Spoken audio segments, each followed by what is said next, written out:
Bonsoir à tous, Erev Tov Lekoulam.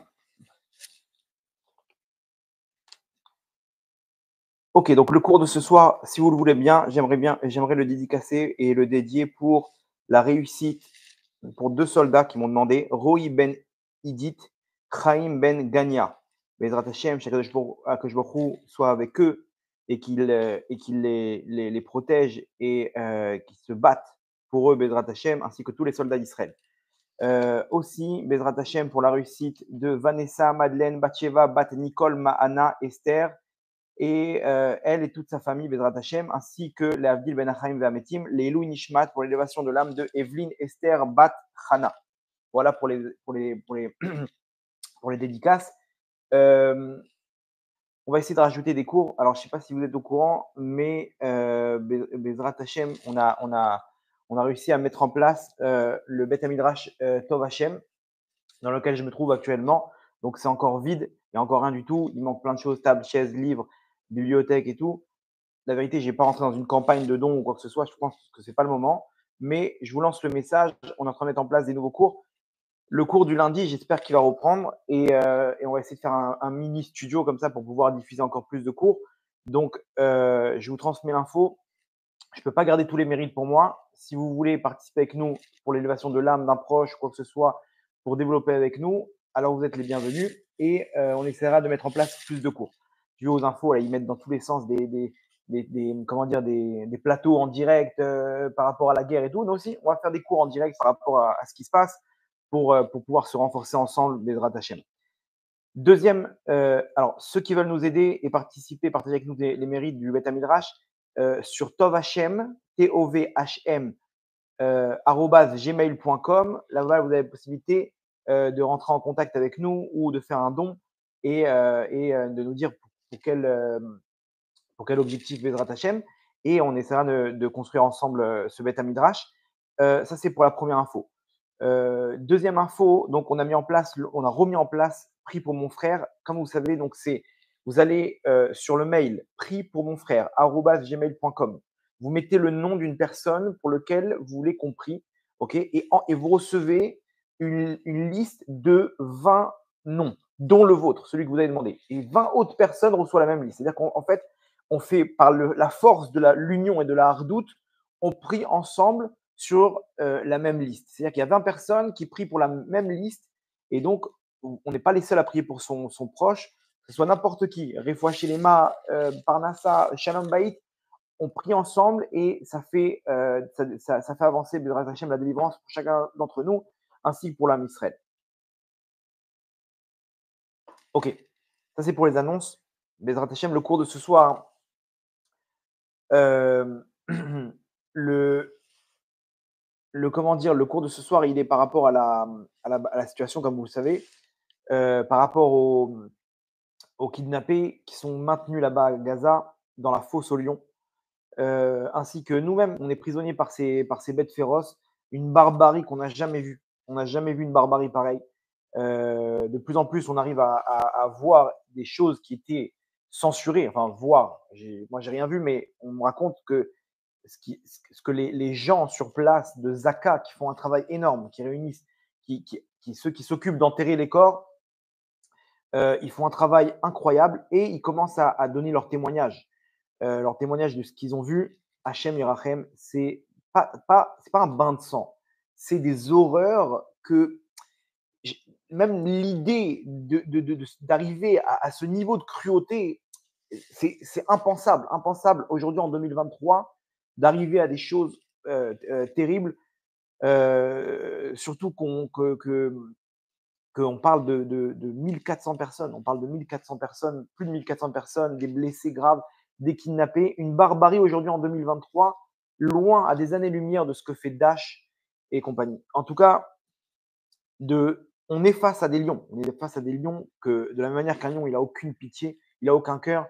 On est face à des gens terribles et on supplie à Akadosh Baruch Hu de nous libérer de la fosse au lion dans laquelle on est trouvé et surtout les kidnappés qui sont à l'intérieur. À l'intérieur, on ne sait pas ce qui peut se passer. On parle d'une trentaine d'enfants, qui ont moins de 12 ans. Il y a des enfants de 4 ans, de 5 ans.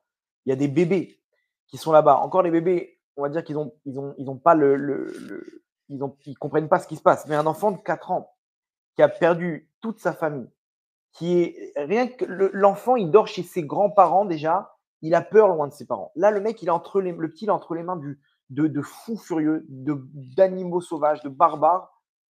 Imaginez-vous la peur qu'il doit avoir dans son nefesh, à l'intérieur de lui, sans compter une vie entière de psychologues et de cachets pour pouvoir dormir la nuit.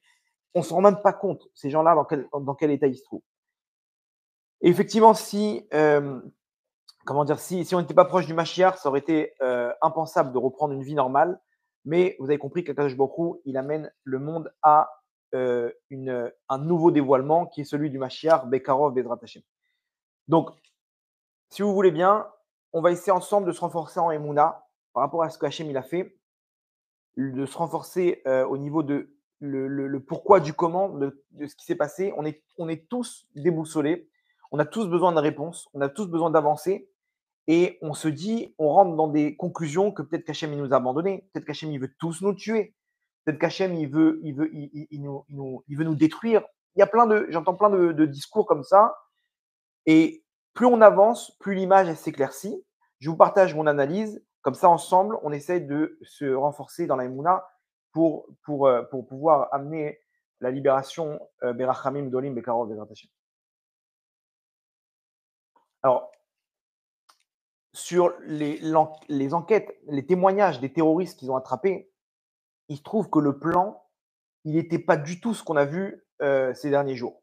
C'est-à-dire que le plan, il était prévu, écoutez bien, de ce que le Hamas devait le faire en parallèle le Hezbollah dans le nord. C'est-à-dire qu'il y a à peu près 3000 terroristes qui sont entrés dans le sud. Il devait avoir à peu près une dizaine de milliers de terroristes du Hezbollah qui devaient rentrer de la même manière par le nord. Alors, il faut comprendre que la frontière au nord, elle est beaucoup moins protégée que celle de Gaza. Okay, il devait avoir, ça c'est un plan, il faut savoir, qui est prévu depuis des années. Depuis des années, ils auraient dû conquérir le nord d'Israël jusqu'à Hadera, le Hezbollah, avec bien entendu nourri donc de dizaines de milliers de missiles. Le Hezbollah, c'est 250 000 missiles euh, avec précis. Précis, ça fait 20 ans le Hezbollah qui sont entraînés. Leurs combattants, ils ont été entraînés en Syrie. Le Hamas, eux, ils ont été affaiblis au cours des années par les différentes opérations. Mais le Hezbollah, ils ne sont pas affaiblis. Ils sont forts, c'est des guerriers, c'est les mêmes barbares. C'est-à-dire qu'ils n'ont pas de pitié. Ils vont aller jusqu'au bout. Et le but, écoutez bien, c'était d'arriver dans les bases militaires pour neutraliser l'armée, mais surtout dans les bases de l'armée de l'air pour neutraliser l'aviation. S'il n'y a plus d'aviation, c'est du corps à corps.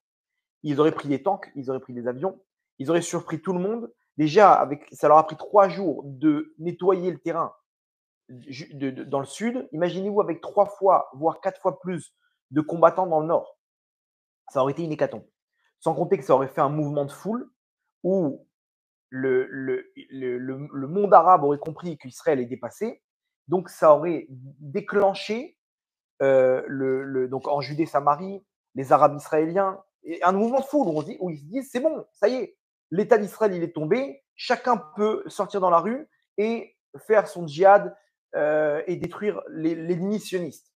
C'est ce qui était prévu. L'Iran aurait dû envoyer des missiles. En Syrie, il y avait tous les milices chiites qui auraient dû rentrer. Des missiles, les Houthis au Yémen, pareil, des missiles dans tous les sens. Un haut responsable sécuritaire s'est prononcé en disant que si ce plan-là avait été mis en place, écoutez bien les paroles de ce haut responsable, si ce plan avait été mis en place, ça aurait été la fin de l'État d'Israël. Vous entendez? C'est-à-dire qu'on ne se rend pas compte qu'on était à 2 doigts de l'hécatombe. Oui, en 2023, on aurait pu renverser un pays qui se disait comme invincible. Pas que, mais dans le monde. La réputation d'Israël, c'est il y a encore quelques jours, ils ont vendu un des plus grands missiles de défense, le missile Hetz à l'Allemagne. On parle de milliards de dizaines de milliards de dollars, d'euros. Ils ont vendu, c'est-à-dire que Israël, ils sont réputés pour une technologie et une armée parfaite. Et pourtant, ces missiles ne servent à rien si jamais ça vient de l'intérieur. C'est ce qui était prévu. Et Baruch Hashem, Akadosh Baruch Hu nous a protégés. C'est bizarre à dire, hein, mais Akadosh Baruch Hu nous a protégés de la vraie destruction qu'il aurait dû avoir ici. C'est-à-dire que là maintenant, on est focalisé sur la catastrophe qu'il y a eu, mais il faut comprendre qu'il aurait dû avoir pire que ça. Imaginez-vous de rentrer dans les bases de l'armée de l'air avec des les RPG, ils détruisent tous les avions. On parle de F-35 qui font qu'Israël, ils ont la souveraineté aérienne. Ils peuvent bombarder. C'est ce qu'ils font à Gaza jusqu'à maintenant. C'est que l'armée de l'air. Sans armée de l'air, ça sert à, toute l'armée, elle ne sert à rien. Il n'y a plus de couverture, il n'y a plus rien du tout. C'était ce qui était prévu. 2 erreurs. Qu'est-ce qui a fait capoter le plan? Il y a eu 2 erreurs. La première, leur barbarie, elle a fait sauter le plan. C'est-à-dire que les combattants du Hamas, ils sont restés pendant 5 heures dans les kibboutz aux alentours de Gaza. Il y avait des kibbutzim là-bas aux alentours de Gaza. Ils sont restés là-bas 5 heures de temps. Tu as un objectif, tu as une base de l'armée de l'air à 10 kilomètres. Prends tes voitures, il n'y a personne, fonce. Non, ils étaient là et ils dégustaient leur victoire, ils filmaient, ils étaient concentrés sur l'humiliation du Ham Israël. Ils étaient concentrés à tuer, mais alors, ok, c'est une guerre. Vas-y, tu veux tuer, tue. Mais pourquoi tu t'arrêtes? Pourquoi tu as besoin de découper en morceaux, de brûler? Il y avait des gens qui étaient enfermés dans des chambres fortes. Ils avaient besoin absolument de casser la porte pour tuer cette personne ou de brûler. Mais ça prend du temps. Ça prend du temps de brûler une maison. Ça prend du temps d'essayer de casser une porte blindée avec des scies, à coups d'armes à feu.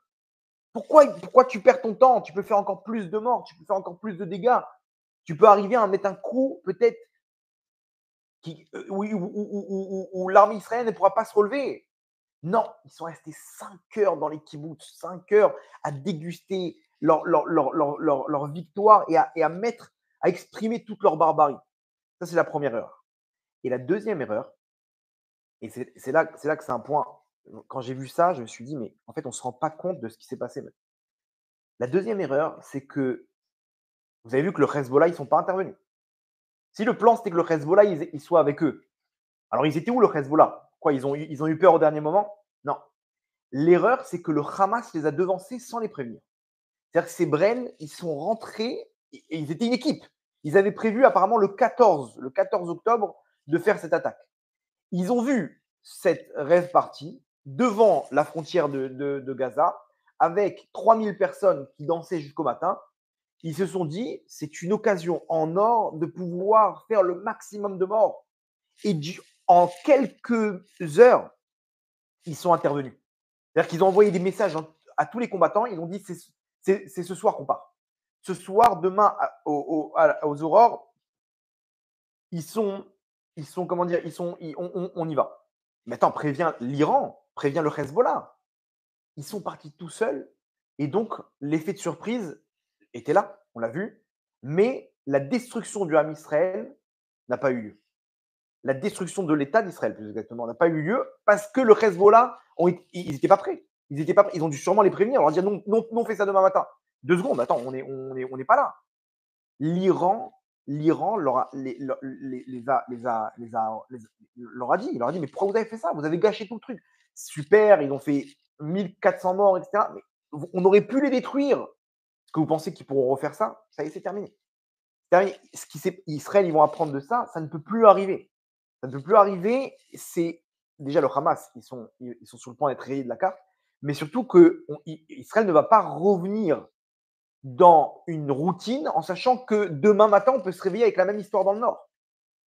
Donc, il faut en découdre aussi avec le Hamas, avec le Hezbollah et avec l'Iran. Parce que si vous pensez que tous les chefs de tous les États, dont Biden, il vient avec son chef d'état-major, avec son ministre de la Défense, ils viennent pour une opération à Gaza, vous vous trompez. Ici, on est au bord d'une 3e guerre mondiale. Le but, ce n'est pas le Hamas. Le but, c'est l'Iran. Et derrière, il se peut que si on touche à l'Iran, on touche à ses alliés, qui sont la Russie, la Chine, la Corée du Nord. Donc, si c'est ça, il faut ramener des porte-avions pour pouvoir équilibrer. Vous comprenez j'espère que vous avez compris que tout le but, c'était pas de liquider le Hamas. Le but, c'est en amont, la source de ceux qui arment le Hamas, c'est l'Iran. C'est cet axe du mal avec la Russie et la Chine, ok, et la Corée du Nord, avec lequel il faut en découdre. Israël, ils ont un plan pour attaquer l'Iran. Ils ont les Américains qui sont derrière eux. C'est ce qui va se produire. J'espère que vous avez compris que le but, c'est pas de détruire le Hamas, que dans 10 ans, l'Iran vont les remettre sur pied. Ça, c'est le plan de ce qui s'est passé. Donc, conclusion, qui a sauvé le Ham Israël?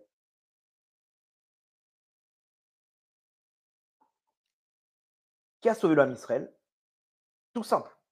C'est ces gens-là, dans la rêve partie, qui étaient en train de faire les pires fautes, ok? Là, apparemment, il y a une vidéo qui tourne où ils dansent autour de Bouddha. C'est ces personnes-là qui ont déclenché la faille, en fait, dans le plan qui était prévu par ces barbares. Grâce à qui on a été sauvé? Qui a fait écran? Ces jeunes-là de la rêve partie, qu'on aurait pu dire juste avant ce qui s'est passé, on aurait pu dire ouais, dans quel état ils sont? Dans quel état ils sont là, Israël? Ces gens-là, ils sont tellement loin d'Hachem, tellement loin d'Hachem. Le mec, il est complètement drogué. On ne sait même pas combien d'avérotes il a fait ce soir. Les hommes avec les femmes, les hommes avec les hommes, un Bouddha en plein milieu, de la drogue, en plein Shabbat. En plein Shabbat. On est en train de danser avec la Torah, ils sont en train de danser avec Bouddha. On aurait dit quoi? On aurait dit, mais ces gens-là, les pauvres, les skins, ils vont finir au Guéhinam et on s'est éclaté. Et puis, résultat des courses, Hachem, il les a choisis à eux pour sauver l'homme Israël. Je ne sais pas si vous vous rendez compte de la claque qu'Hachem il nous a mis quand nous, on croit comprendre c'est quoi une Neshama et qu'on se dit que si lui, il a une barbe ou si lui, il fait Shabbat, alors il est forcément proche d'Hachem. Hachem, il ne montre pas du tout. Même eux, ils sont proches de moi. Et je vais vous le montrer. C'est que eux, ils vont partir al Kiddush Hachem et ils vont sauver l'homme Israël. C'est eux qui vont faire bouclier pour sauver la destruction qu'il y avait sur l'homme Israël. Il faut comprendre, il y avait une très grande xéra sur l'homme Israël. Si on comprend le plan qui a été torpillé, c'est qu'ici, dans le ciel, il y avait un décret sur tout le Ham Israël, qui a été annulé. Grâce à qui? Grâce à ces jeunes-là de la répartie. Je ne sais pas si vous comprenez qu'est-ce que ça veut dire. Je vais expliquer. Mais comprenez qu'il y avait une xéra. Entre parenthèses, ceux qui ont suivi les cours, les signes. Vous savez que les cours, on essaie de comprendre un peu ce qui se passe dans l'actualité pour comprendre qu'est-ce qu'Hachem veut de nous.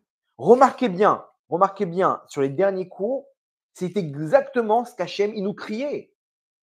Et je vous en supplie, allez voir juste le début du cours. Pouvons-nous sauver Israël de la guerre? Pouvons-nous sauver Israël de la guerre? Peut-on sauver Israël de la guerre? Il y a 4-5 mois. Au début du cours, je ramène un témoignage d'un haut gradé, de docteur Mordechai Kedar, qui ramène exactement ce plan-là de destruction de l'État d'Israël. Il dit, Rabotai, il faut savoir que Israël est en danger. Et de là, Hachem il nous disait, voilà ce qui se passe à vos frontières. Il y a des gens qui veulent vous liquider. Pourquoi je les laisse là? Hachem, il a besoin qu'on se réveille. Il y a le cours Je t'aime mon frère, où là-bas, Akadosh Baruch Hu, il a frappé chaque fois deux frères, deux sœurs. Hachem, il nous faisait comprendre, il y a un problème dans notre ardoute. Avant Rosh Hashanah, il y a eu le tremblement de terre au Maroc. J'avais fait un cours qui s'appelle Hachem, nouveau roi du monde.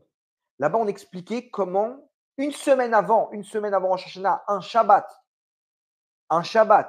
Akadosh Baruch Hu, il frappe le Maroc d'un tremblement de terre.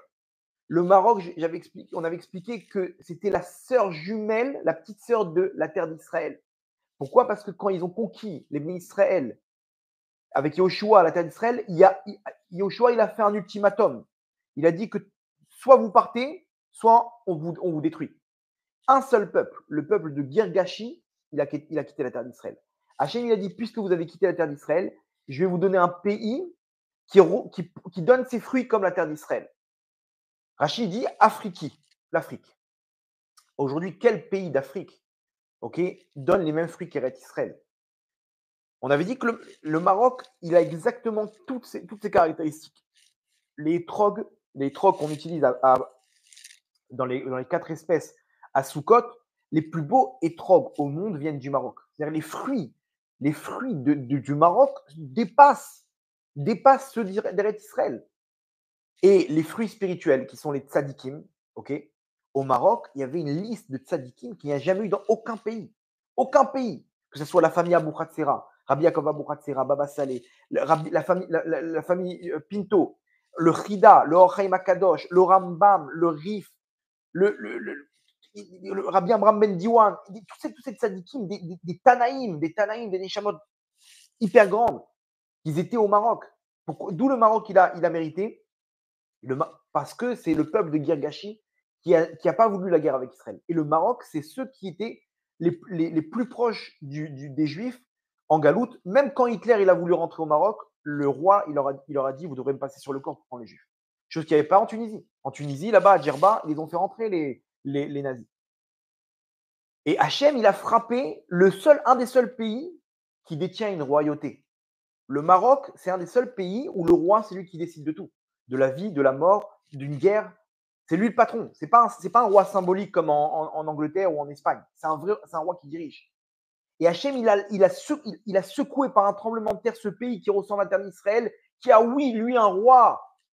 Alors qu'Hachem, lui, il n'a pas de roi.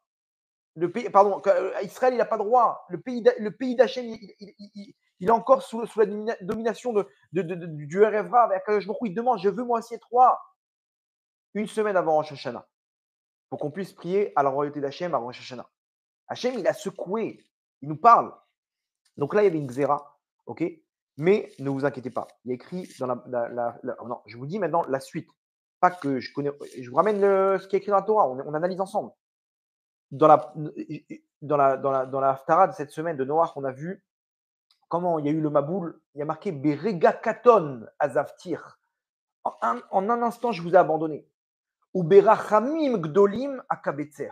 Et avec la bonté immensément grande, je vous ai réunis.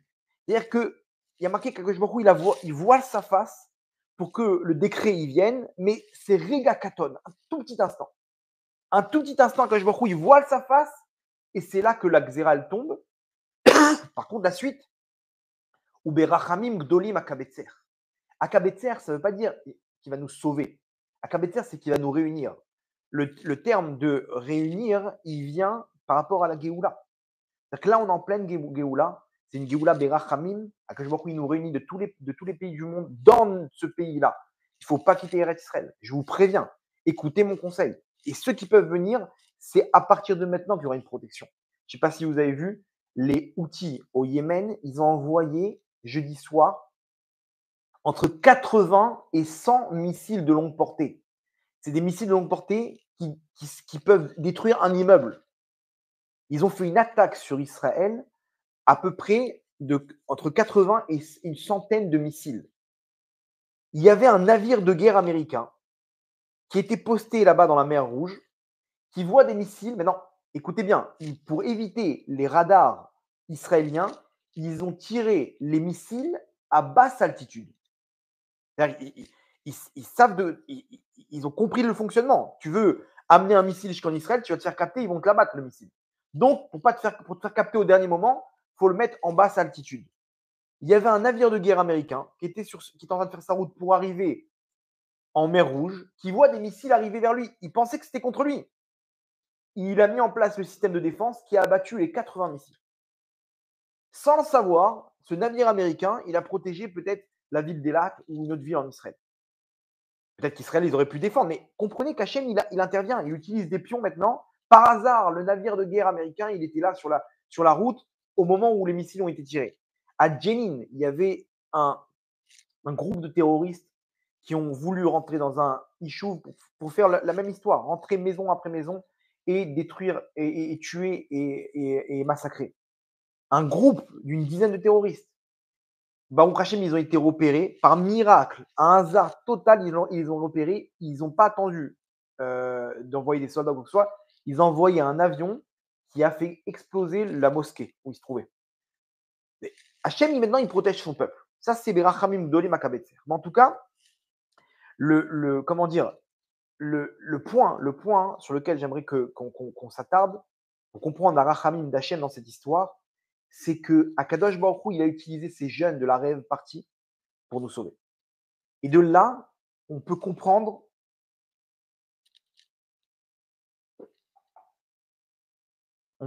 tout l'amour d'Hachem pour son peuple. Qu'Akadosh Baruch Hu, il voit chacun d'entre nous comme la prunelle de ses yeux. Même si c'est un juif qui est très éloigné, même s'il est dans des relations interdites, même s'il est en train de. Yehudi ou Tinok Shenishba. C'est quoi Tinok Shenishba? Il y a comment dire, dans l'halakha, il y a un din, donc un statut, d'un un bébé qui a été kidnappé par des goïms, par des non-juifs, et qui a grandi, qui a grandi chez des goïms. Quel est son. Imaginez où il n'a jamais fait Shabbat de sa vie, il n'a jamais mis de filines. Alors, il ne va pas rendre de compte. Pourquoi? Parce que ça s'appelle un Tinok Shinishba, un bébé qui a été pris en captivité, qui a été kidnappé. Aujourd'hui, il y a beaucoup d'entre nous, on a grandi sans connaître c'est quoi Shabbat, sans connaître c'est quoi les tefilines, sans connaître. Et donc, on était inconscient, on était ignorant de la Torah. Donc, sur ces fautes-là, on a le statut de Tinok Shinishba. On a tous un côté comme ça chez nous, Tinok Shinishba.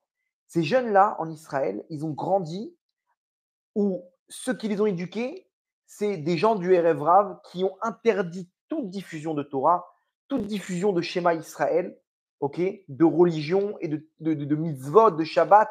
Donc ces gens-là, ils ont grandi, ils ne savent même pas c'est qui Hachem. Mais ils ont une étincelle à l'intérieur d'eux. Donc c'est ce qu'on appelle des Tinok chez Nishba.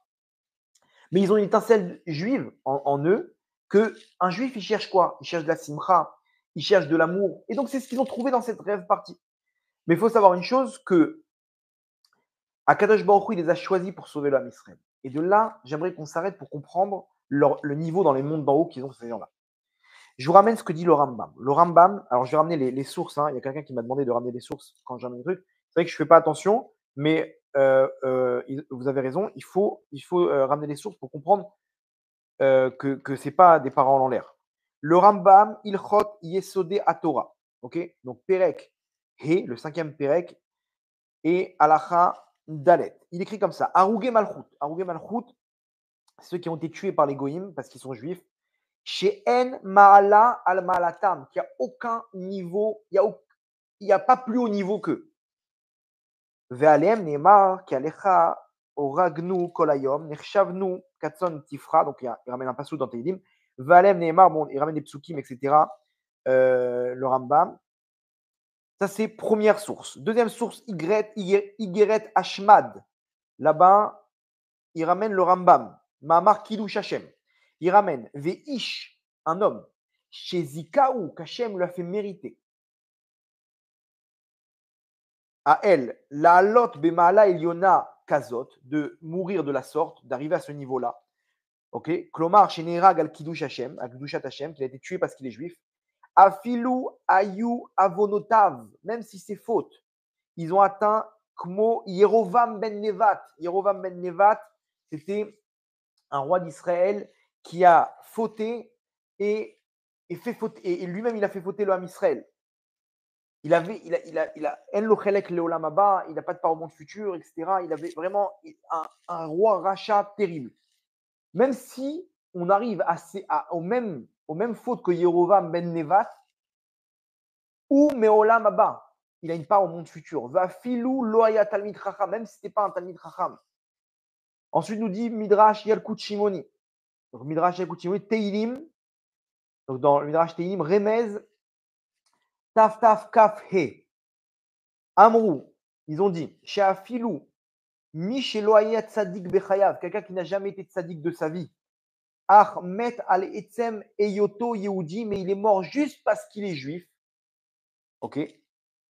Naasa Chassid. Cet homme-là, il est devenu ce qu'on appelle un Chassid. Chassid, c'est au-dessus de tzadik. Ukmo Sheitonen Asaf Besa Chassidecha Lechaeto Aretz. Alors maintenant, regardez. Il faut que vous compreniez un peu ce qui se passe dans les mondes d'en haut. Dans le parcours du Neshama, après, maintenant, je vais vous faire un petit parcours de la Neshama, ce qui se passe après 120 ans. Vous allez voir, c'est très sympathique. Ok, mais pour que vous compreniez là ce qu'on a dit par rapport au secret de la Torah.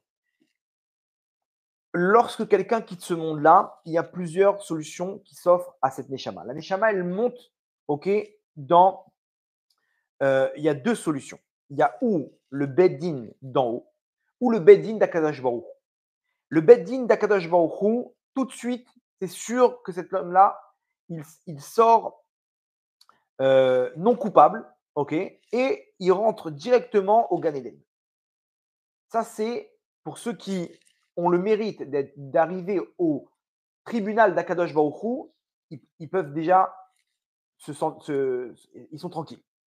La deuxième possibilité, c'est le Beddin Shel Mala, comment dire, le tribunal céleste, ok, il y en a 24, et il y a deux solutions. Ou, alors maintenant, on calcule ses mitzvot et ses bonnes actions et ses mauvaises actions, ok. S'il a des bonnes actions, alors, pareil, il rentre au Gan Eden. Donc là-bas, il y a ce qu'on appelle un Nahar, un fleuve, Nahar Dinour en feu.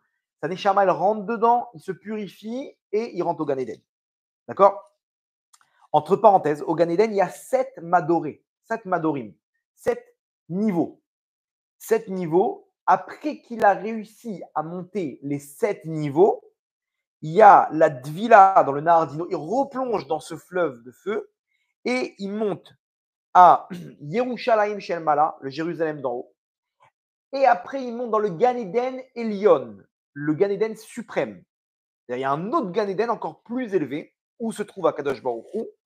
Et là, il y a encore 7 niveaux. Ok.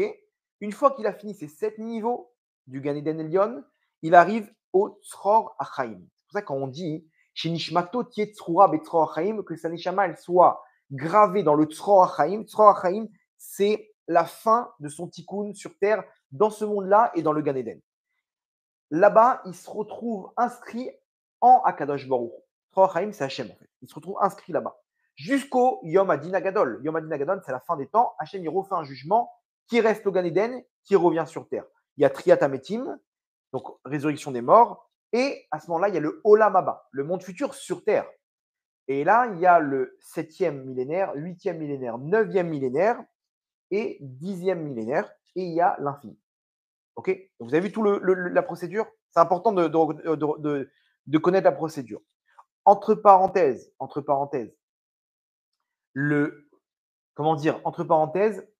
ce qu'on fait quand on dit le Kaddish, qu'on fait des choses pour l'élévation de l'âme d'une personne, un cours pour l'élévation de l'âme d'une personne, des mitzvot, de l'étude de la Torah, on fait augmenter la Neshama, on fait évoluer la Neshama dans le Gan Eden aussi.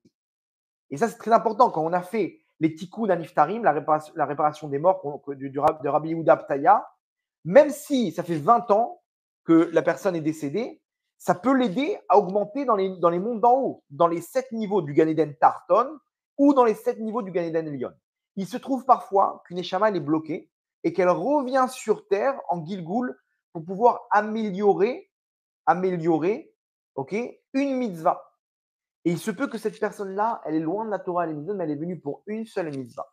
Le Harizal, il dit que cette mitzvah, ça peut être de mourir en tant que juif. Vous entendez? C'est-à-dire qu'il se peut que ces gens-là, ils viennent du Gan Eden et qu'ils étaient Tinok Shinishba, donc toutes les fautes qu'ils ont fait, elles n'ont aucune valeur. Par contre, ils sont tous morts en tant que juifs et donc ils ont pu augmenter de niveau, chose qu'ils n'arrivaient pas. Ils étaient obligés de redescendre sur Terre pour arriver à remonter maintenant dans le niveau au-dessus. Maintenant, quelqu'un qui est sorti coupable, ça c'est quelqu'un qui a réussi son jugement après 120 ans. Quelqu'un qui est sorti coupable du jugement. Alors là, il y a plusieurs solutions. Kafakela, c'est sa neshama, elle est obligée de errer dans ce monde-là, parce que même au Geinam, il ne peut pas rentrer. Le Geinam, c'est un nettoyage de la neshama, pour pouvoir après aller au Gan Eden ou revenir sur Terre. Mais là, Kafakela, le mec, il peut rester des centaines d'années, des dizaines d'années. Sa neshama, elle erre dans ce monde-là, et il prend sa punition par des anges qui s'annulent, qui sont ni plus ni moins que les fautes qu'il a créées. Première solution, Kafakela. Deuxième solution, Geinam. Geinam, donc il répare les fautes qu'il a fait, mais après, il peut rentrer au Gan Eden, profiter des bonnes actions. Donc le Geinam, c'est ni plus ni moins qu'un lavage de la Neshama, une remise, un reset de la Neshama. Mais après, les bonnes actions qu'il a fait, il peut récupérer le salaire dans la procédure qu'on a citée auparavant sur le Gan Eden Tarton et Elion. Troisième solution, Gilgul, réincarnation. Il revient sur Terre. Il revient sur Terre, rebelote, les couches, le GAN et les trucs, et l'école, et tout le truc, le mariage, et rebelote. Et là, on attend de lui de faire son rôle sur Terre. Ok. Maintenant, donc vous avez compris le dessin, je pense que ce n'est pas compliqué, mais quelqu'un qui meurt al Kiddush Hashem, le mec, il est mort parce qu'il est juif, écoutez bien ce qui se passe. Ce qu'on appelle donc le terme de Harougé Malchut. Harougé Malchut, il n'a pas de din de jugement en haut, ok, et il passe directement, écoutez bien, au Gan Eden Elyon. Ça veut dire qu'il a sauté. Et le Nahar Dinour, donc il n'y a pas de tribunal, il n'y a pas de jugement, il n'y a pas de Nahar Dinour, là-bas le fleuve en feu où sa neshama doit se purifier pour entrer au Gan Eden. Il n'y a pas de Gan Eden Tarton. Si, il a une place au Gan Eden Tarton dans le Echal Harougé Malchut. Mais il a juste une place dans le Gan Eden Tarton, s'il veut, parce que là-bas, ils font des allers-retours entre les deux Gan Eden. Mais sa place, il a sauté toutes les 7 étapes du Gan Eden Tarton, la Tvila, de se tremper dans le Nardinour, et Yerushalayim Shel Mala, Jérusalem d'en haut, et il peut rentrer au Gan Eden Elyon. Ça s'appelle la Bina. La Bina, c'est Gan Eden Tarton, c'est la Malchut. Gan Eden Elyon, c'est la Bina. C'est là où se trouve Akadosh Baruch. C'est pour ça que je vous avais raconté le rêve de celui qui est mort là-bas à la rêve partie, qui a dit à son père, il avait une lumière énorme, et il a dit à son père, papa, j'étudie avec Akadosh Baruch. Moi, quand j'ai entendu ça, ça ne m'a pas choqué parce qu'il est au Gan Eden Elyon. Au Gan Eden Elyon, ils étudiaient, il a une yeshiva d'Akadosh Baruch. Et là-bas, il montre à son père une Gemara avec des pages en or. Des pages en or. Vous vous rendez compte, ce mec-là, il est mort dans la rêve partie. Donc, comprenez bien, quel mérite ils ont eu ces gens-là de faire ce que nous, on aurait pu finir 400 fois le chasse, 600 000 fois le Zohar. On ne peut pas arriver à leur niveau. On ne peut pas arriver à leur niveau. Vous comprenez de quoi on parle? Quelqu'un qui ose parler, et dire, premièrement, c'est quoi ces Réchaïm là? C'est normal qu'ils se sont fait punir. Je vais vous dire, mais tu comprends, comment tu peux parler? Tu sais ce que c'est une Neshama, Birlal? Tu sais ce que c'est une Neshama d'un juif? Tu sais même pas que ces gens-là, ils sont à côté d'Akadosh Baruch Hu maintenant. Et deuxièmement, quand on dit oui, attends, mais le peuple juif, le Ham Israël, il a été sauvé, mais ils ont pris cher, ces gens-là. D'accord? Et ces gens-là, ils ont mérité quelque chose d'incroyable, une place dans les mondes en haut incroyable. Ça, faut bien se ressaisir en Emouna de se dire qu'Akadosh Baruch Hu, il ne s'est pas trompé. Je vous avais expliqué que quand Nadav et Avihu, ils sont morts, les deux enfants d'Aaron, Moshe Rabbeinu, il a eu une prophétie qu'Akadosh Baruch Hu, il devait prendre 2 Neshamot, 2 grandes Neshamot. Par rapport, il y avait un compte qu'Hachem il voulait fermer et il devait prendre de façon tragique 2 tzadikim. Moshe Rabbeinu, il était au courant de ça. Dans sa tête, il s'est dit, c'est mon frère et moi, Aaron et moi, on va partir Kapara à la Misraël. D'accord? Moshe Rabbeinu, il ne pose pas de questions, il accepte. Et d'un coup, Vaï Bayom Hashemini. Bayom Hashemini, donc ça part, le 8e jour, inauguration du sanctuaire.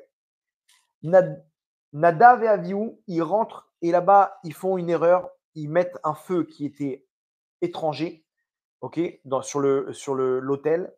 Et là, ce feu, ils ont été frappés par Hachem. Le feu, il leur est rentré dans les narines. Ils sont morts sur le champ. Moshe, Aaron, pas un mot. Vaïdom Aaron. Aaron, il accepte le décret. Ses 2 enfants, Tzadikim, ils partent. Aaron, il accepte le décret. Moshe, il veut rassurer son frère et lui dit, Hachem, il m'a dit, Bakrovai Akadesh, avec mes proches, je vais me sanctifier. Et il lui dit, je croyais que c'était toi et moi, mon frère. Mais je me suis rendu compte qu'il y avait encore plus proche d'Hachem que nous. Il voulait le rassurer en disant, tes enfants, ils sont plus élevés que nous dans les mondes d'en haut. À Botaï, c'est exactement ce qui s'est passé avec cette tzadikim. Nous, on pensait qu'on allait faire le tikkun du monde. On pensait qu'Akadosh Baruch Hu, il allait nous prendre, se servir de nous pour amener la Géoula, commencer le tikkun du monde. Par ses proches. Nous, on est là, on essaie de le servir. Hachem dit non, j'ai encore plus proche. J'ai ces tzadikim là qui vont mourir avec Kiddush Hachem. Par leur intermédiaire, je vais me sanctifier.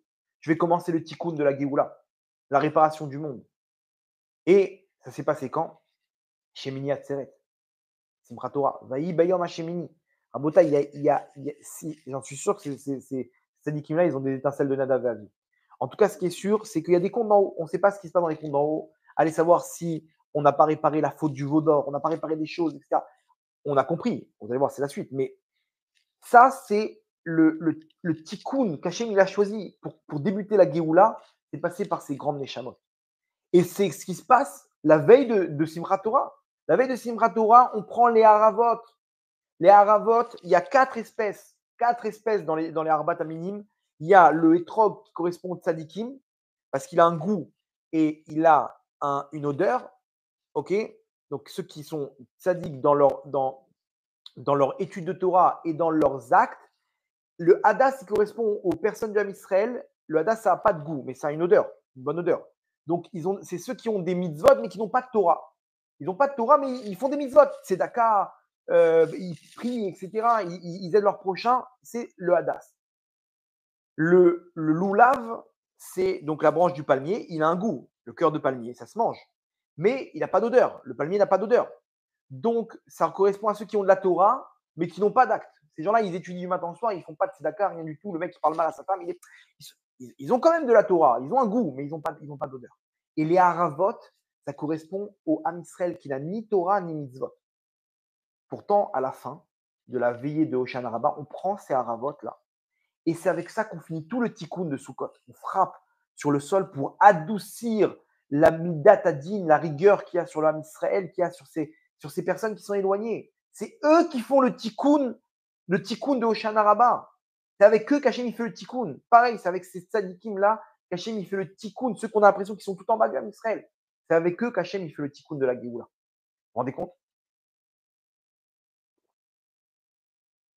Surtout que le Harizal nous dit, dans Sharab Sukim, dans Parashat Berukota, il nous dit qu'il n'y a pas de nouvelles Neshamot aujourd'hui. On a des petites étincelles nouvelles, mais 99, 95%, 90% de nos étincelles sont des Gilgulim. On ne sait pas, ça se trouve, c'est des Neshamot qui sont venus et qui ont demandé à partir al Kiddush Hashem. C'était leur but, leur but pour pouvoir atteindre le Gan Eden Elyon. Ils auraient peut-être dû faire 4 vies pour pouvoir réparer.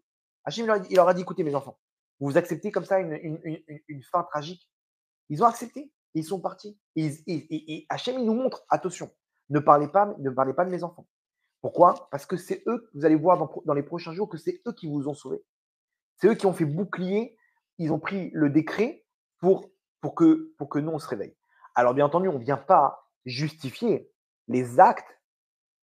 Là, il faut faire une différence. Parce qu'il y a des gens qui parlent mal de ces gens-là et qui disent non, mais il faut apprendre. Ces gens-là, c'est des tzadikim. On a aucun Tinok chez Nishbou, on ne peut rien dire sur eux. Par contre, Hachem, il nous parle à nous, les vivants. Là où Hachem, il frappe, il faut prendre ça à cœur pour nous, pour la suite des événements. Hachem nous dit qu'il y avait un décret, mais ce décret, il faut l'adoucir. Ce décret, il faut l'annuler complètement. Si vous voulez que la Géoula, elle passe de Din à Rachamim. Alors, comment on fait? Et là, Hachem, il a été très clair. Très clair. Hachem, il nous a parlé très clair. Il nous a secoué avec ce que tous les rabbinim m'ont ramené sur 3 points. Juste après une terrible soirée où il y a toutes les avérotes de la terre, c'est là-bas qu'Hachem il a choisi de frapper. C'est-à-dire qu'eux, c'est des tzadikim, mais Hachem il a choisi juste après, ils sont en fin de soirée, il est 6h30 du matin. Les mecs, ils sont en l'air complètement. D'un coup, débarquent 3000 terroristes. C'est-à-dire qu'Hachem, il nous parle, il nous dit attention. Comme ça, Bilam, il dit à Balak, quand il a essayé de maudire l'âme Israël, il n'a pas réussi. Hachem, il a transformé les malédictions, mais à la fin, il lui donne un conseil. Il lui a dit Elohem shel ele sonezim'a. Leur Dieu, il déteste l'adultère. Il déteste l'adultère. Ça, il faut prendre conscience que même si ce sont des tzadikim, Hachem, s'il a choisi de frapper dans cette soirée, là-bas, de cette rêve partie, nous, on doit conclure combien Kadosh Baruch Hu, il déteste l'adultère. On doit prendre à cœur de se dire, il faut que j'arrête mes relations interdites. Il faut que j'arrête les problèmes de tsniout. Tzadika, il faut comprendre combien Hachem, il aime ta tsniout. Et combien Hachem, il déteste quand les hommes, ils tombent dans leurs yeux, à cause de manque de tsniout. Hachem, il nous parle, il te dit, mon fils, ne me trahis pas. Ne me trahis pas. Pas de semence en vain, pas de zera levatala. Ça massacre les mondes d'en haut. Akadosh Baruch Hu, il déteste son Ezima. Akadosh Baruch Hu, il déteste ça. Il te dit, mon fils, ne me trahis pas. J'ai besoin de ton aide. Ne tombe pas là-bas. Ne tombe pas là-bas. Vous avez compris le message. Le message, il est très fort. Akadosh Baruch Hu, il nous parle. Il nous parle. Combien de femmes, elles ont été violées là-bas. Il prenait les femmes et il les triait. Toi, tu dois mourir. Toi, tu dois être violé. Toi, tu dois être mourir. C'est-à-dire qu'ils sont venus avec une idée de. Mais pourquoi tu perds ton temps? Comment tu trouves le temps maintenant? Tu es rentré en Israël. Hachem, il leur a mis un truc dans la tête de souiller nos sœurs. Vous comprenez ce qui se passe? Il faut qu'on apprenne ça. Il faut qu'on prenne. On prend ça pour nous. Que nous-mêmes, si dans les relations interdites, c'est pas peut-être Chas Shalom, ce qu'Hachem nous reproche. Vous-même, vous le faites entre vous. Comment dire, vous tombez dans cette touma. Alors, de quoi vous vous étonnez maintenant? Le message, il est très fort. Ça, c'est le premier point. Au niveau de la tsniout, vraiment, premier point à prendre à cœur. Je vous dis, tout ce qui est tsniout pour les femmes, prendre un petit peu. Si une femme, elle ne s'est pas renforcée avec un minimum de tsniout, c'est un problème. C'est un problème par rapport au message. C'est de la cruauté. C'est de la cruauté de ne pas prendre à cœur ça. Chas Shalom, Hachem, il envoie d'autres décrets derrière. Il faut prendre à cœur. Mais tzadikim, pareil, soyez forts. Mettez un filtre sur vos téléphones. Les gens, ils tombent. Ils se disent, ah, qu'est-ce que tu veux? Je suis tombé sur une image, j'ai craqué. Mais mets un filtre. Tu appelles ton Internet, tu appelles ton opérateur. Tu lui dis bonjour, je voudrais mettre un filtre contre les films, contre des images pornographiques. Il y a des filtres aujourd'hui dans chacun des opérateurs. Un coup de fil, et ça va te coûter peut-être 10 shekels. Tu mets rien en l'air. Entre parenthèses, la chaîne YouTube, elle a été ouverte pour ceux qui ont des filtres. On m'a demandé il y a des gens qui ont des filtres, Baruch Hashem, ils ne peuvent pas rentrer sur YouTube. Et ils me demandent comment regarder les cours. Donc, Baruch Hashem, on a fait une demande et elle a été acceptée. La chaîne YouTube, elle est ouverte pour ceux qui ont des filtres. OK? Maintenant, ça, c'est la première étape, Tsniout. Deuxième étape, Hachem, il frappe le Shabbat. Hachem, il frappe le Shabbat et là-bas, sur les 22 kibbutzim qui ont été attaqués, il y en a 20 il y en a 2 qui ont été protégés. Ces 2 étaient Shomer Shabbat. Les 2 kibbutzim qui n'ont pas été touchés, c'est des kibbutzim qui gardaient le Shabbat. Hachem, il te dit, quand tu gardes le Shabbat, il te garde. C'est le Shabbat qui te protège. Il y en a un là-bas dans le kibbutz Yated, il était seul face à 5 terroristes. Il est venu avec son flingue, il leur a tiré un sur la jambe, il a pointé le flingue, les mecs, ils ont levé les bras. Il n'a pas compris comment Hachem, il a dit, il y a un problème là. Le mec, c'est quoi l'histoire là? Ils sont les mecs, il a un RPG là, le terroriste. Il vient avec son flingue, il lève les bras. Qui lui a mis la peur? Qui Paul Aleem et Mata Vafachad? C'est la Shrina Akdosha. Quand tu gardes le Shabbat, tu as la Shrina avec toi qui t'accompagne. Vous comprenez?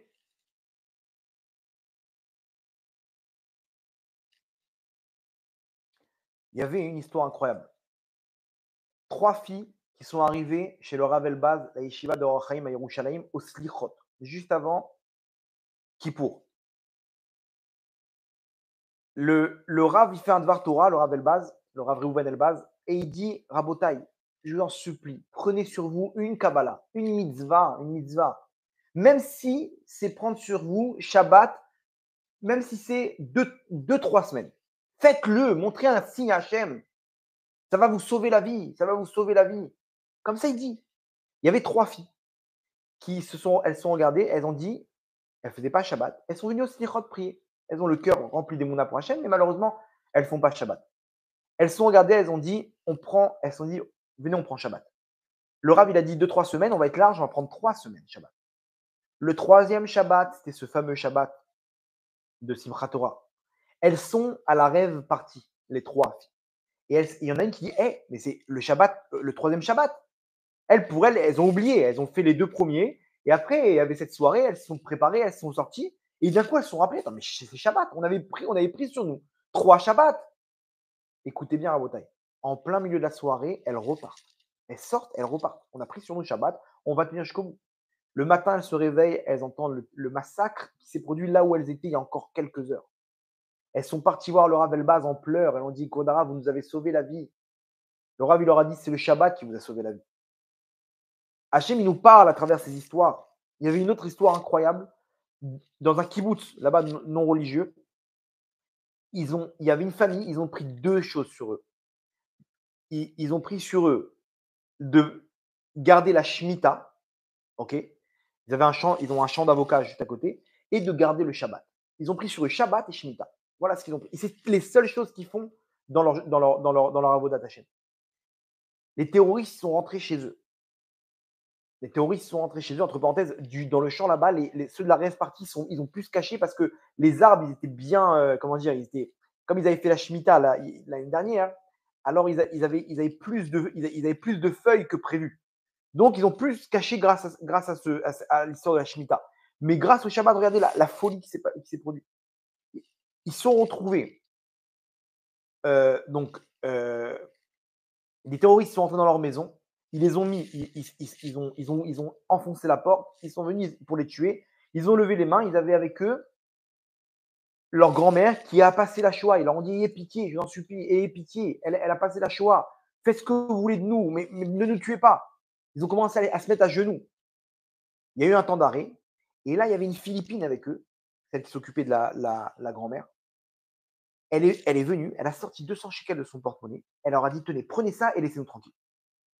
Les mecs, ils sont 5 terroristes. Ils ont pris les 200 shekels et ils sont partis. Histoire vraie. Ils ont pris 200 shekels. Ils se sont partagés quoi? Ils se sont partagés 30 shekels. Ils ont pris l'argent et ils sont partis. Et ils ont été sauvés. Ils ont été sauvés. En partant, ils ont envoyé une grenade comme ça, mais il n'y a pas eu de dégâts au prochain. Leurs femmes, leurs proches qui étaient aussi dans le même kibbutz, ils se sont battus comme des lions. Ils sont venus les sauver. Ils ont vu là-bas à l'entrée de la porte une grenade avec tout cassé. Ils se sont dit, c'est fini. Ils vont les retrouver. Dans quel état on va les retrouver? Ils sont rentrés, toute la famille intacte. Ils ont dit, c'est sûr que c'est grâce au Shabbat. C'est sûr que ce qui s'est passé, c'est grâce au Shabbat. Troisième point à Botaï, la hardoute. Hachem nous parle. Il nous parle. Je vous avais dit, ce cours, je t'aime mon frère, ou même ce qu'on a mis en place, pris pour mon frère, on veut créer la hardoute. La gauche en Israël, le Erev Rav, il a déchiré le Ham Israël à cause de la réforme judiciaire. On a parlé de ça dans les derniers cours, si vous voulez. Ils ont perdu leur place, le Erev Rav, donc ils ont pris en otage, grâce aux médias, tout un peuple pour détruire la démocratie israélienne. Et des révoltes, et des manifestations. Et attention, tout ça dirigé contre la Torah et Eretz Israël. Allez voir les cours qu'on a fait, les temps du Mashiach arrive, etc. Eux-mêmes, ils disaient, ils sont en train de nous instaurer des lois du Mashiach. Les lois du Mashiach. Akadosh Baruch Hu, il frappe dans les kibbutzim, tous ces kibbutzim-là, c'est des kibbutzim de gauche. Quand ils voient les résultats aux élections, tous, ils votent à 80-90% pour la gauche. Il y a une femme qui a été kidnappée, c'est une pro-Hamas. C'est-à-dire la fille, elle est avec des drapeaux du Hamas. C'est pas qu'elle est pro-palestinienne, elle est pro-Hamas. Elle a été kidnappée, ils ont tué toute sa famille. Vous voyez la claque qu'Hachem nous envoie? Hachem nous dit, quand il y a de la hardoute, vous êtes sauvés. Où est-ce que ça part? Ça part, Hachem, il montre ceux qui ont déchiré le Ham Israël, ceux qui ont déchiré la Torah. Hachem, il a frappé là-bas. Alors, bien entendu, ces gens-là, c'est des tzadikim, c'est des chavot. Mais nous, on doit comprendre le message. Il y avait dans le kibbutz Yated. Le kibbutz Yated, une histoire incroyable. Il y a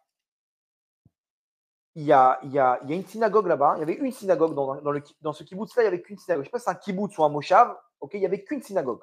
Dedans, il y avait des Ashkénazes et des Sfarades.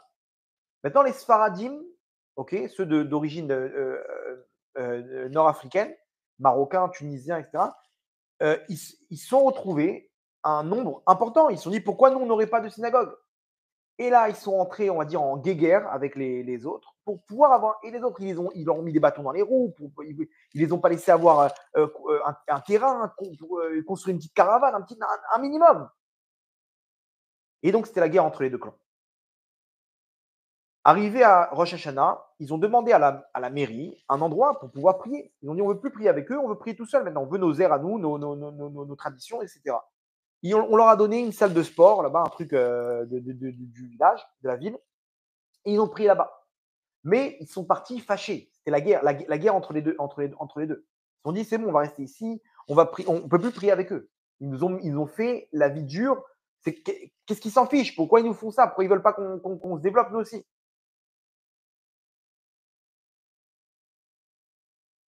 À Simchat Torah, le soir de Simchat Torah, ils sont en train de danser avec le Sefer Torah, donc dans la salle de sport. Ils dansent, ils sont comme des fous. Ils sont avec Hachem, ils dansent. Et d'un coup, il y en a un qui prend le Sefer Torah, il tape sur la teva. Il dit Rabotai, notre Simcha, elle n'est pas complète si jamais on danse et qu'on est fâché avec nos frères. Hachem, il ne veut pas de cette Simcha. Vous savez ce qu'on va faire maintenant?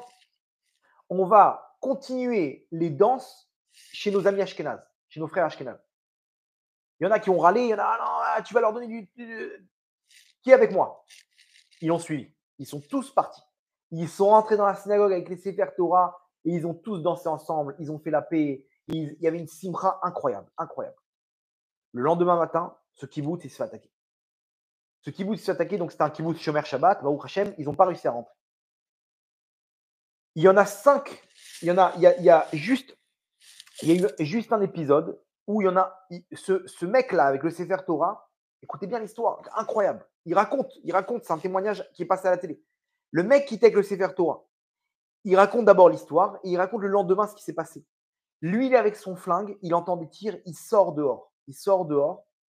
Et il se retrouve nez à nez avec un terroriste qui essaye de monter la barrière. Boum, il le tue. Il le tue et il se dit, bah, au Hachem, il y a un terroriste qui essaie de rentrer, on a fini avec lui.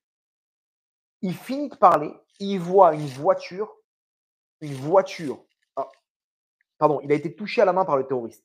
Il a été touché à la main d'une balle par le terroriste. Et il voit une voiture arriver, donc une voiture en kaki. Il s'est dit, c'est bon, c'est les soldats de l'armée. Il court vers eux. Pour qu'ils puissent l'aider, lui mettre, leur dire, voilà, c'est bon, j'ai tué le terroriste, mais juste, je suis en l'air là, j'ai ma main, elle a été touchée. Il court vers eux et il tombe nez à nez avec une voiture de terroriste. Les mecs, c'est des voitures avec, vous avez vu les coffres là-bas, ils sont 12 dedans. 12 avec des RPG et des machins.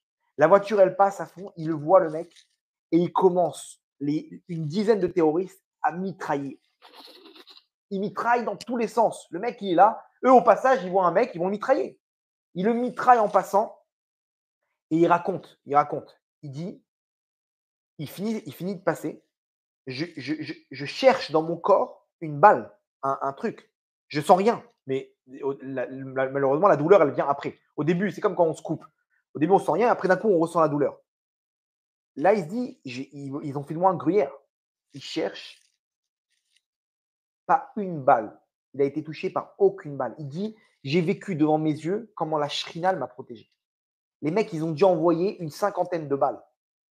Une cinquantaine de balles. Il n'a pas été touché. Il a dit, il n'y a aucun doute que c'est grâce à la hardoute qu'on a eue. Quand il y a la hardoute, il y a Hachem. Même si on est des Réchaïm, Hachem, il nous protège. Vous comprenez le message?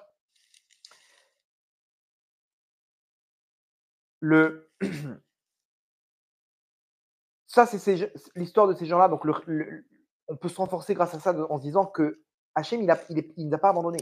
Hachem, il est là, il continue à nous parler. Ces gens-là, ils sont partis, ils ont sauvé l'homme Israël. L'homme Israël a été sauvé. Ces gens-là, ne vous inquiétez pas pour eux.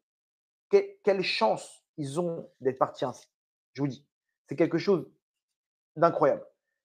D'un autre côté, Hachem, il nous parle. Là où ça a frappé, c'est qu'Hachem, il veut nous dire, mes enfants, faites tes chouvas. La Géoula, elle vient. Je veux que tout le monde soit là.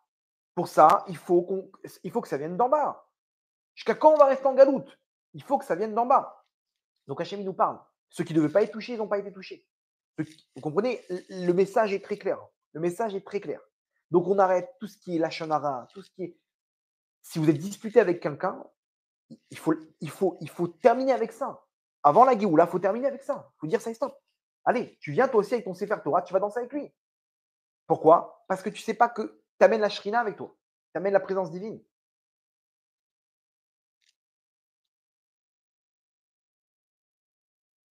Rabotaï, on va finir avec une idée incroyable. J'ai entendu ça du Rav Shmuel Polak, qu'on doit prendre maintenant ça à cœur pour aider Hachem à nous sortir de cette fosse au lion. On est en plein dans la gueule du lion. Comment sortir de là-bas? On est face à ces terroristes barbares. Hachem, il nous demande quelque chose. Regardez le message comme il est fort. Est-ce que vous savez quel tzaddik est enterré à Gaza? Il y a un très grand tzaddik qui était un élève du Harizal, qui est enterré jusqu'à aujourd'hui à Gaza. C'était le grand Rav de Gaza. À l'époque, il y avait des juifs là-bas. Enfin, à l'époque, il y a encore pas longtemps. Mais à l'époque, il y avait une grande communauté juive en plein cœur de la ville de Gaza. Et c'était le Rav, le Rav de la ville de Gaza.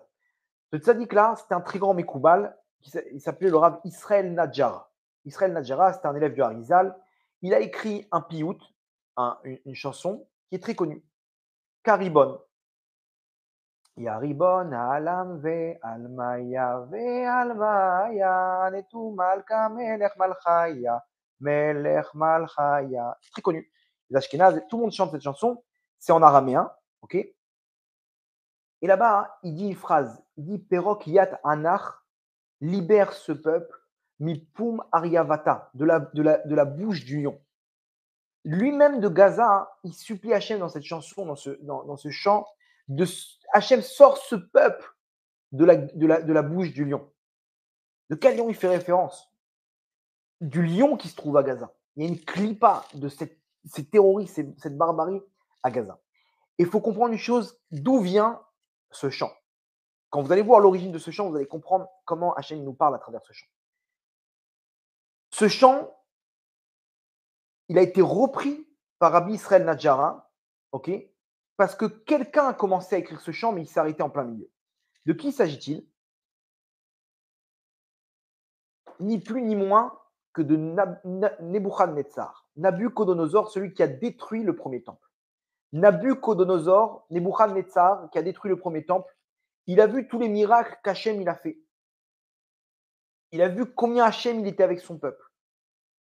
Et il a commencé à s'adresser à Hachem. Il lui a dit Karibon Alam Valmaya Anetu Malka, tu es le roi des rois. Il a commencé à entrer dans des louanges. Hachem, il a dit à l'ange Gabriel, va et frappe-le. L'ange Gabriel, il vient et boum, il lui met un coup. À ce moment-là, Nabuchodonosor, il s'arrête de louer Hachem, il se vexe et il continue et il arrête les louanges. Quoi, je suis en train de te louer, en plein milieu, tu m'envoies un coup. Normalement, le monde, il aurait dû écouter ma louange à Hachem. Comment ce monde-là, il n'a pas compris que c'était un ange qui l'avait frappé. Mais il a pris une épreuve, une petite épreuve, il s'est arrêté. La Gemara, dans Sanhedrin, Tzadik Bet, Amoud Aleph, ou Amoud Bet, okay, 92, elle nous dit, je crois que c'est Amoud Aleph, ou Amoud, non, bon bref. En tout cas, 97. La Gemara dans Sanhedrin 97, elle nous dit, si Nebuchadnezzar, il avait continué les louanges, on aurait pris les Tehillim de David Ameller, on aurait pu les mettre à la Gnisa. Parce que les louanges de Nebuchadnezzar, ils auraient été encore plus hauts que ceux de David Ameller. Le problème, c'est quoi? C'est qu'il s'est arrêté. Maintenant, 2 secondes, Hachem, pourquoi tu le frappes? Pourquoi tu le frappes? Tu le frappes, il s'est arrêté, alors qu'il aurait pu faire des louanges encore plus haut que David Ameller. Le secret, la Gemara, elle répond, elle dit que David Ameller, lui, il a fait ses louanges dans la douleur. Dans la douleur, là-bas, il était poursuivi par Shaoul Ameller. Il ne mangeait pas, il ne dormait pas, il était fatigué et il continuait là-bas à chanter Hachem. David Ameller, on l'appelait le mamzer, on le traitait de voleur et il chantait Hachem. Dès qu'il voyait la grandeur d'Hachem, il chantait et il louait Hachem dans les épreuves. Et il a perdu son fils. Et là-bas, les gens, ils l'humiliaient, ils lui disent tu n'auras pas de part au monde futur. Tu as été avec une femme mariée, etc. Et lui, il chantait Hachem. Tous les livres de Tehillim, regardez bien l'histoire de ce livre-là. C'est que des épreuves. Et David Ameller, il s'est pas, à aucun moment, il s'est défilé. Il continue à chanter Hachem. Hachem, tu me frappes, mais je suis avec toi. Nebuchadnezzar, Hachem a dit, OK, il est en train de me louer. Viens, on va voir si c'est des louanges par intérêt ou si c'est vraiment par amour pour moi. Et il dit à Gabriel, vas-y, envoie-lui un coup. L'ange Gabriel, il vient, boum. Et là, il s'arrête. Ah, tu vois, c'est-à-dire qu'il chante que quand ça l'intéresse. S'il y a la moindre épreuve, il s'arrête de chanter.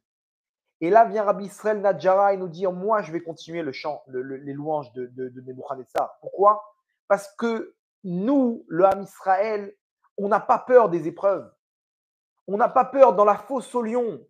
Lui-même, Rabbi Israël Nadjara, de là où il se trouve, dans la fosse au lion à Gaza, là où se trouve sa tombe aujourd'hui, il continue à chanter sur les tables de Shabbat et il dit, Hachem, libère-nous de cette fosse au lion, de la gueule du lion, de ces terroristes, de ces barbares.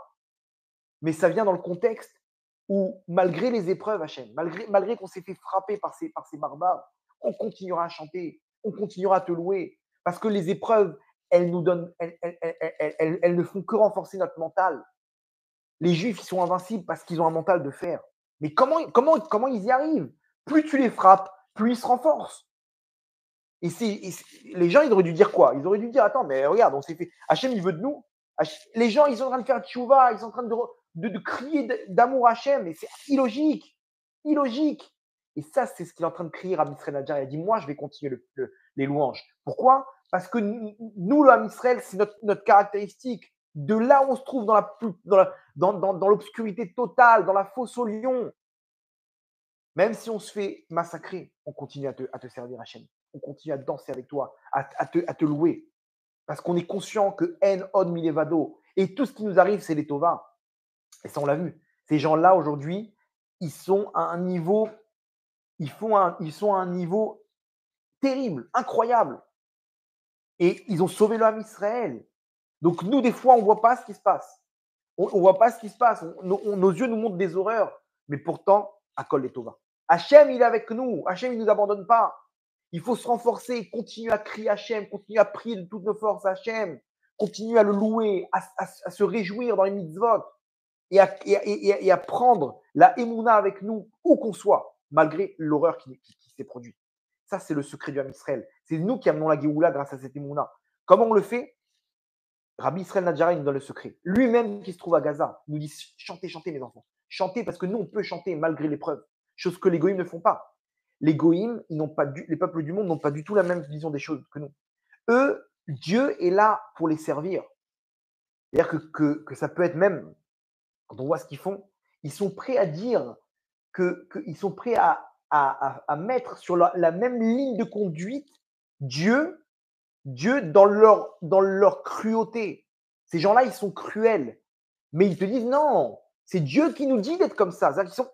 C'est qui est au centre? C'est eux-mêmes. Leur interprétation, elle vient dire comment Hachem, qu'est-ce qu'Hachem il attend de nous. C'est-à-dire que Hachem, il est à leur service. Et à la fin, c'est eux qui vont avoir leur paradis avec les 70 vierges. C'est-à-dire que tout ce qu'ils font, c'est pour eux. Ils ne sont pas là pour servir Dieu. Ils sont là, c'est eux, c'est moi et moi et moi. C'est mon Dieu, mon Dieu. Il est là pour me servir. Moi, je fais et lui, il me donne. Nous, dans l'âme Israël, c'est différent. Hachem, nous, on te sert. Toi, tu fais ce que tu veux de nous. Tu veux nous amener là-bas, à gauche, à droite. On est avec toi, Hachem. On n'a peur de personne. Et on continuera à te louer, Hachem. C'est ça ce qu'il faut retenir à Motaï. Il faut se relever de cette épreuve. Ça y est, c'est derrière nous. On a compris, on s'est renforcé. Il faut se relever de cette épreuve et se remplir en émouna et chanter et prier à Hachem de toutes nos forces. Pourquoi? Parce que c'est que comme ça qu'on va sortir nos kidnappés de Gaza. C'est que comme ça qu'on va sortir de cette horreur, de cette épreuve terrible. Que si on arrive à reconnaître Hachem et à dire Hachem, tu fais ce que tu veux de nous. Oh, c'est toi le patron. Ah, c'est moi le patron. Alors je prends les commandes. Et quand Hachem il prend les commandes, on repart. Vous comprenez ce qu'Hachem attend de nous? C'est ce qui est en train de se passer maintenant. Venons, on sort de cette fosse au lion. Comment? Avec notre émouna. Continue. Venons, on se relève. Venons, on se remplit d'émouna maintenant pour dire Akol les Tova. C'est toi le patron Hachem. C'est toi le roi. C'est toi le roi. Tu reprends ta couronne, Hachem. Tu reprends ta couronne. Et là, Hachem, quand il reprend sa couronne, il reprend les pleins pouvoirs, il nous protège. C'est ce qu'Hachem attend de nous maintenant. Venez, on continue à croire, à remplir notre émouna par rapport aux événements. Venez, on se relève tous ensemble, main dans la main, avec la hardoute, avec notre Shabbat, avec venez, on remet ce qu'il faut pour faire descendre la Shrina. On peut le faire, c'est entre nos mains, Rabotai. C'est entre nos mains. Et on va réussir, Bezrat Hashem. On va réussir. Hachem, c'est ce qu'il nous demande. Il demande, mes enfants, la avatrinam, soyez ensemble. C'est ce qu'on est en train de faire, Baruch Hachem. Il y a une vraie réaction, mais continuons. Personne doit s'inquiéter maintenant. Personne ne doit avoir peur. Personne ne doit manquer des moulins en se disant, mais les pauvres, qu'est-ce qui s'est passé là-bas? Ça y est, c'est terminé, c'est derrière nous. Ce soir, on a compris qu'Hachem, tout ce qu'il fait, c'est pour le bien. Et c'est grâce à cette émouna qu'on va donner les pleins pouvoirs à Hachem. Et quand Hachem, il a les pleins pouvoirs, il fait descendre sa shrina et il redevient roi sur terre. Et quand il redevient roi sur terre, son peuple, il passe du bas de l'échelle à tout en haut de l'échelle. Donc, Akadosh Baruch Hu, de la manière qu'il a sali son nom dans ce massacre, Akadosh Baruch Hu, il va devoir maintenant sanctifier son nom. Et il va utiliser le peuple qu'il a choisi, Bezrat Hashem, pour le faire. On va finir avec une petite histoire. Je pense que vous avez dû entendre cette histoire, mais elle rentre bien dans le message du cours. Cette vieille dame, cette femme âgée qui a été sauvée là-bas, qui a fait que prier pendant 2 jours. Elle s'est enfermée. Hachem, il lui a mis l'idée de mettre une serrure dans sa chambre forte. La chambre forte, elle n'a pas de serrure. C'est-à-dire que c'est un truc, on ferme la porte et après on monte la poignée. Et bon, après, c'est un bras de fer, quoi. Donc, malheureusement, ils ont réussi. Il y a certaines chambres fortes, ils ont réussi à ouvrir et à faire un massacre. Elle a mis en place une serrure. Les mecs là-bas, ils ont galéré, mais ils ont réussi à lui mettre une serrure. Elle a eu une folie. Je vais mettre une serrure, on ne sait jamais. Bon. Et quand c'est arrivé, quand tout a commencé, elle a fermé sa maison, elle a mis une serrure. Elle raconte qu'elle entend les terroristes essayer d'enfoncer la porte avec des armes à feu, avec une scie. Et elle est là derrière. Elle sait qu'elle va mourir. Elle dit, ça y est, c'est terminé, je vais mourir. Elle ne connaît rien d'Hachem. Rien. Ses enfants, ils ont vu, fait tchouva, ils sont chabad. Elle a avec elle une photo du rabbi et un petit Tania. Et elle est là, elle commence à se dire, bon, je vais mourir. Donc, il ne me reste plus qu'à m'adresser à Hachem. Regardez le Ham Israël.